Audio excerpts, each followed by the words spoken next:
Dechreuais I ddieithu gyda cwmni preifat yn 2005. We started fostering in 2015 and then we chose to transfer to our local authority. Within weeks, we were introduced to a young person from the local area. Before long, they were settled in with us. Tiny, wasn't she? She was so little. Ers I mi wneud y newid, dwi heb edrych yn ôl.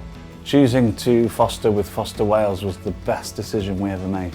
We definitely went in with an idea of what fostering with a local authority would be like, but our experience has been great.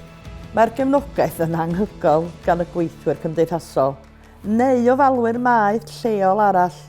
Mae rhywun yna I fi bob amser. Our local authority helps bring us together, so we now know more people who are foster carers than we ever did before. We've even got our own WhatsApp group. Jason going to be there? I don't know actually, I haven't seen him for a while. Your social worker is always at the other end of the phone to support you. Rydyn ni'n cwrdd yn aml ar gyfer diwrnodau allan gyda'r plant a grwpiau cefnogi ar ein cyfer ni. Mae mor braf cael rhwydraeth mor dyn. Os ydych chi'n ystyried maethu, cysylltwch â hawdurdod lleol. Mae ganddyn nhw gymaint i'w gynnig. Rydych yn derbyn yr hyfforddiant a'r cyngor sydd angen arnoch, gyda chefnogaeth bob cam o'r ffordd.